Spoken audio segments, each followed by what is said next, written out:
This channel does not promote any violent, harmful, or illegal activities. All content provided by this channel is meant for an educational purpose only. নমস্কার, শুরু করছি 11টা টিভি9 Bangla. Lima রয়েছে আর এখন এই মুহূর্তের বড় খবর। সন্দেশখালীতে 3 বিজেপি কর্মীর খুনের ঘটনায় সিবিআই তদন্তের নির্দেশ বহাল রাখলো হাইকোর্ট। সিঙ্গেল বেঞ্চের নির্দেশ বহাল রাখলো ডিভিশন বেঞ্চ। আদালতের কি পর্যবেক্ষণ আমাদের রিপোর্টার শ্রাবন্তী সাহা জানাবেন। শ্রাবন্তী, সন্দেশখালীতে এই বিজেপি কর্মীদের যে খুন হয়েছিল তার অভিযোগে সিঙ্গেল বেঞ্চ সিবিআই তদন্তের নির্দেশ দিয়েছিল। সেই রায়কে চ্যালেঞ্জ করে শেখ শাহজাহান ডিভিশন বেঞ্চের দ্বারস্থ হন। তার বক্তব্য ফের নির্দেশ খতিয়ে দেখা হোক। সেখানে বিচারপতি দেবাংশু বসাক এবং বিচারপতি প্রসেনজিৎ বিশ্বাসের ডিভিশন বেঞ্চ ফের বিচারপতি জয় সেনগুপ্তের যে নির্দেশ ছিল অর্থাৎ সিবিআই তদন্তের নির্দেশ সেটাই বহাল রেখেছিলেন। গত 30শে জুন 2025-এ সিবিআই তদন্তের নির্দেশ দেওয়া হয়েছিল। সিবিআই যুগ্ম অধিকর্তাকে সিট গঠন করে তদন্তের নির্দেশ দিয়েছিল সিঙ্গেল বেঞ্চ। এই রায় বহাল থাকার ফলে আপাতত সেই টিমই এই মৃত্যুর তদন্ত করবে। ধন্যবাদ।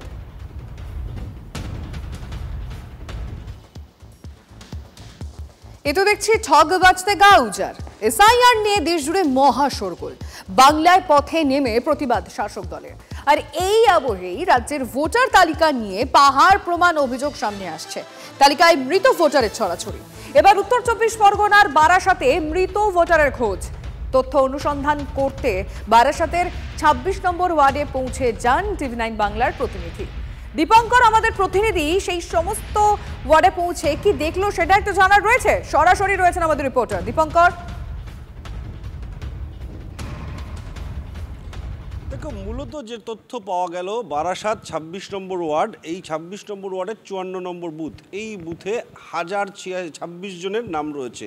তার মধ্যে আমরা প্রথমে পাই 32 জন এবং পরে সেটা বেড়ে আরও কয়েকজনের থেকে কথা বলে জানতে পারি মোট 36 জন ওই বুথে মৃত ব্যক্তি যাদের নাম রয়েছে ভোটার তালিকায়। এখন প্রশ্ন হচ্ছে, এই মৃত ব্যক্তিদের নাম ভোটার তালিকায় থাকলো কী করে? যারা 1 বছর বা তার বেশি সময় ধরে বেশি সময় আগে মারা গেছেন, তাহলে তাদের নাম কিভাবে থাকবে? কি করছিলেন বিএলও? আমরা বিএলওর সঙ্গে কথা বলি। বিএলও বলছেন যে তিনি সমস্ত মৃত ব্যক্তিদের ডেথ সার্টিফিকেট সংগ্রহ করে তিনি জমা দিয়েছেন, যদিও তিনি কোনো নথি দেখাতে পারেননি জমা দিয়েছেন।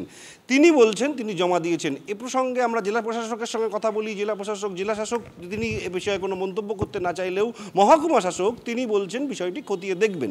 কিন্তু প্রশ্ন হচ্ছে, রাজনৈতিক অন্য দলগুলো অর্থাৎ বিরোধী দলগুলো তারা স্পষ্ট বলছেন এই মৃত ব্যক্তিরা ভোট দিতে আসেন এবং ভোট দিয়ে যান। কি কৌশল আছে শাসক দলের, সেই কৌশলে এই মৃত ব্যক্তিদের ভোট হয় এবং তার পরিপ্রেক্ষিতে তারা জয়লাভ করেন। যদিও শাসক দলের ওই 26 নম্বর ওয়ার্ডের কাউন্সিলর অভিজিৎ নাগ চৌধুরী তিনি বলছেন যে এটা তাদের প্রয়োজন হয় না, এটা সম্পূর্ণ নির্বাচন কমিশনের দায়িত্ব। আচ্ছা, বুঝতে পারলাম। তার বক্তব্য তো অবশ্যই আমাদের কাছে আমরা শোনাবো আমাদের দর্শকদের, কিন্তু এটা একেবারে ঝুড়ি থেকে বিড়াল বেরিয়ে পড়লো। দীপঙ্কর, তুমি নজর রাখো, কিন্তু মৃত্যুর পরও কিভাবে ভোটার তালিকায় নাম হয়েছে? পরিবারের সদস্যরা জানাচ্ছেন যে বিএলও কে ডেথ সার্টিফিকেট জমা দিলেও নাম তারা কাটেনি। ওনার সঙ্গে কথা বলতে চাইছি, যার বাবার নাম হচ্ছে ফকির চন্দ্র ভট্টাচার্য, মারা গেছেন গত বছর 22শে আগস্ট 2024-এ মারা গেছেন। দিলীপ ভট্টাচার্য মারা গেছেন? হ্যাঁ, মারা গেছেন দিলীপ ভট্টাচার্য। এখানে আপনার ভোটার লিস্টের নাম রয়েছে 54 নম্বর বুথে। না, মারা গেছেন গত বছর। হ্যাঁ, আমার বাবার ছবি, আমি সেটাই বলছি। মারা গেছেন গত বছর 22শে আগস্ট 2024-এ।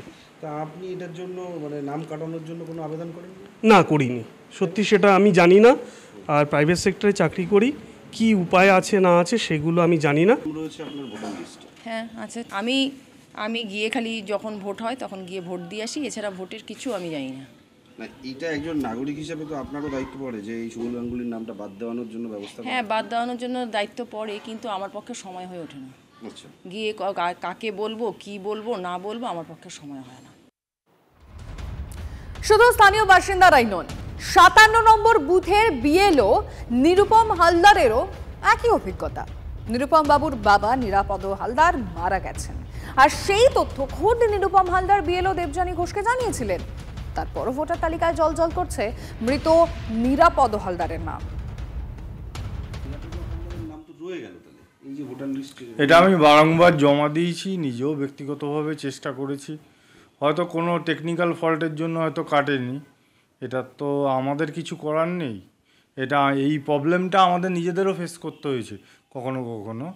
তার কারণ হচ্ছে অনেক লোকই দিয়েছে, মানে এটা হচ্ছে অ্যাকচুয়ালি যে বিএলও থাকবে সে পার্টিকুলার ওই বাড়িতেই যাবে, যে মারা গেছে সেখান থেকে ডেথ সার্টিফিকেট কালেক্ট করবে। গাফিলতিটা কী বলুন তো, এটা তো প্রকৃত অনারিয়াম পোস্ট, এটা তো অ্যাকচুয়ালি এটা যদি প্রকৃতপক্ষে এটা আলাদা দপ্তর করে এবং আলাদাভাবে সারা বছর ধরে স্থায়ী কর্মচারী দিয়ে যদি কাজটা করানো যেত তাহলে মনে হয় এই প্রবলেমগুলো হতো না।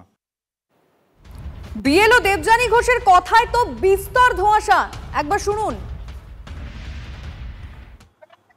এবার আমি তো দিয়েছিলাম, দেখুন অনেককেই ডেথ সার্টিফিকেট দিয়ে করে ইচ্ছু করে করেছিলাম। হ্যাঁ, কিন্তু 32 জন মৃত মানুষের নাম রয়েছে, এটা তো কম নয়। এটা আপনার তো এই মৃত মানুষের নামগুলো কেটে দেওয়ার দায়িত্ব। হ্যাঁ সেটা তো ঠিক, আমি তো করেও ছিলাম। মানে এটা কি কোনো কারণে, বিশেষ কারণে আপনি আটকে রেখেছেন নাকি মানে আপনি দিয়েছেন হয়নি? আমি দিয়েছি, হয়নি হয়তো। আমার কাছে লিস্ট আছে, আমি কাদের কাছে নাম দিয়েছিলাম। আচ্ছা, তাহলে এটা বেরোলো কি করে? সেটাই। আপনার পরে কি কোনো রাজনৈতিক প্রেসার ছিল? না না। তাহলে এই যে প্রসঙ্গগুলো আসছে, এই 32টা লোকের নাম আপনি বাদ মানে রেখে দিলেন, এটা কিভাবে? আমি রেখে দিইনি, আমি ফিলআপ করেছিলাম। স্থানীয় কাউন্সিলরও বিএলওর কোর্টেই বল ঠেলে দিয়েছেন, জানিয়ে স্বাভাবিকভাবেই কটাক্ষ করতে ছাড়ছেন না বিরোধীরা। এটা যেমনি যারা কাজ করছে তাদের দায়িত্ব, নির্বাচন কমিশনের দায়িত্ব, পাশাপাশি সাধারণ মানুষেরও দায়বদ্ধতা এসে যায় যে আমার পরিবারের যদি কেউ মারা যায় আমার জানানোর পাশাপাশি আমাকে ডেথ সার্টিফিকেটটা প্রোভাইড করতে হবে। বেশিরভাগ জায়গায় আমি দেখেছি ডেথ সার্টিফিকেট দিতে চায় না, প্রোভাইড করে না। ডেথ সার্টিফিকেট দিলে নিশ্চয়ই নাম বাদ দেওয়ার দরকার, সেটা নির্বাচন কমিশন বলতে পারবে।